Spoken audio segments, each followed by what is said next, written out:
मुलायम और आजम के गढ़ में एक बार फिर बीजेपी की निगाहें टिकी हुई हैं। सभी की निगाहें अब मैनपुरी लोकसभा सीट और रामपुर विधानसभा क्षेत्र के उपचुनाव पर होंगी।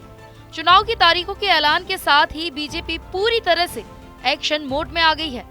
रामपुर शहर विधानसभा सीट पर इत्तेफाक से मुस्लिमों के, उच्च जाति और पसमानदा मुस्लिमों के वोट बराबर है।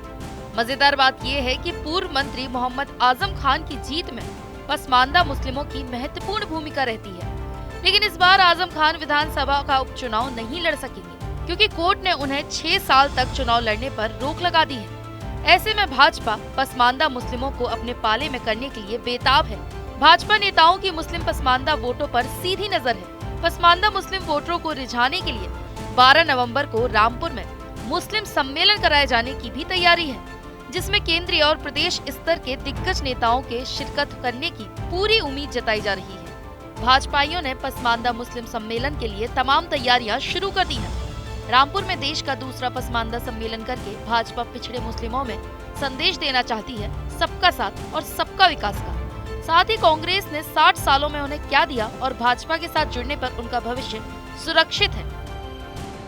12 नवंबर को माननीय ब्रजेश पाठक उत्तर प्रदेश सरकार के उप मुख्यमंत्री हैं। उनको मुख्य अतिथि के रूप में यहाँ लगभग 10,000 अल्पसंख्यक समाज के लाभार्थियों के बीच एक बड़ा सम्मेलन, देश का एक बड़ा सम्मेलन होने जा रहा है, क्योंकि 4.5 करोड़ लाभार्थी उत्तर प्रदेश के अंदर भारतीय जनता पार्टी सरकार के अंदर बने हैं और ये लाभार्थी अल्पसंख्यक समाज से हैं। इनसे संवाद करके भाजपा की नीति और रीति इनको बताने का और इनको समझाने का काम करेंगे, जिससे आगामी चुनाव के अंदर भारतीय जनता पार्टी को इसका लाभ मिल सके। भारतीय जनता पार्टी क्योंकि इस बार निश्चित रूप से यहाँ से जीतने वाली है, उसमें अल्पसंख्यक समाज की भूमिका महत्वपूर्ण रहे। इस सम्मेलन में जो लाभार्थी आएंगे वो सिर्फ रामपुर के होंगे या बाहर के भी होंगे? लाभार्थी अधिकतम रामपुर के होंगे, लेकिन कुछ बाहर से भी हैं, जो आसपास के ज़िले हैं वहाँ से भी आएंगे, क्योंकि ये एक बड़ा सम्मेलन है जो कि संदेश देने के लिए है कि हम भारतीय जनता पार्टी के साथ हैं और भारतीय जनता पार्टी लगातार जो समाज के लिए काम कर रही है, जो अल्पसंख्यक समाज के लिए काम कर रही है, वो यहाँ पर आपको उसकी झलक दिखाई देगी। कौन कौन नेता इस सम्मेलन में शामिल होंगे? माननीय ब्रजेश पाठक जी रहने वाले हैं, दानिश आजाद अंसारी रहने वाले हैं, मुख्तार अब्बास नकवी जी रहने वाले हैं, बलदेव सिंह गोलख रहने वाले हैं और तमाम अशफाक सैफी जी हैं। तमाम संगठन के लोग हैं। जमात सिद्दीकी जो हमारे राष्ट्रीय अध्यक्ष हैं उनको भी रहना है और संगठन सरकार दोनों के लोग इसमें रहने वाले हैं। रामपुर विधानसभा उपचुनाव चल रहा है, उसके बीच इस तरह का सम्मेलन, अल्पसंख्यक सम्मेलन किया जा रहा है। क्या उद्देश्य है भारतीय जनता पार्टी का? हमने काम किया है, हम अपना रिपोर्ट कार्ड जनता के बीच रखते हैं। हम काम करने के बाद जनता के बीच आते हैं और बताते हैं कि हमने आपके लिए काम किया है। सपा और बसपा लगातार मुसलमानों को वोट बैंक तो बनाती रही, लेकिन उनको कभी योजनाओं में लाभ नहीं दिया, उनको कभी सम्मान नहीं दिया, उनको सरकार के अंदर सहभागिता नहीं दी।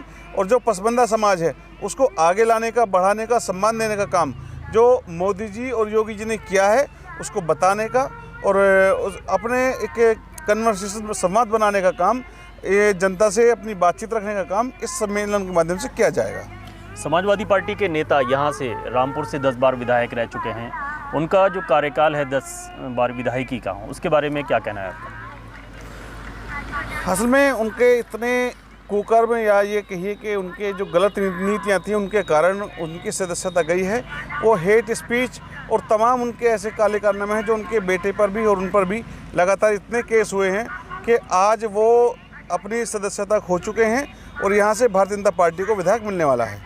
लगभग 50% से ज़्यादा यहाँ पर मुस्लिम वोटर हैं देखे जाए तो क्या रणनीति बनाई गई है इस उपचुनाव को जीतने के लिए, ताकि ज़्यादा से ज़्यादा वोट, अल्पसंख्यक वोट भारतीय जनता पार्टी में आए? हम काम के आधार पर, हम जनता की सेवा के आधार पर और हम जनता के बीच रह कर के वोट मांगते हैं, उनके मुद्दों को लड़ते हैं, उनके मुद्दों को जीते हैं। हमने उनको आवाज़ दिए हैं, 20 लाख आवाज़ अल्पसंख्यक समाज को मिले हैं। लगभग 2 करोड़ 61 लोगों को राशन मिला है, 90 लाख लोगों को जो है स्कॉलरशिप मिली है, बच्चों को स्कॉलरशिप मिली है। इसके साथ साथ 33,000 कन्याओं की शादी माननीय मुख्यमंत्री जी ने कराई है। तो तमाम ऐसी योजनाएं हैं, चाहे और 1,25,000 लोगों को आयुष्मान भारत के कार्ड मिले हैं। तो तमाम ऐसी स्कीम्स हैं जहां लाभार्थी बड़ी तादाद के अंदर अल्पसंख्यक समाज से हैं। तो ये जो अल्पसंख्यक समाज से लाभार्थी हैं, यही भारतीय जनता पार्टी का नया वर्ग है। आपको लगता है कि जो लाभार्थी हैं, जो लाभ ले रहे हैं सरकार से, वो वोट भी देंगे? जब सरकार किसी के लिए काम करती है, वो लाभान्वित बनाती है, उनको अपनी योजनाओं में हिस्सेदारी देती है, तो मैं समझता हूँ कि मुसलमान खुददार है और मुसलमान खुददारी के साथ भारतीय जनता पार्टी के साथ आएगा।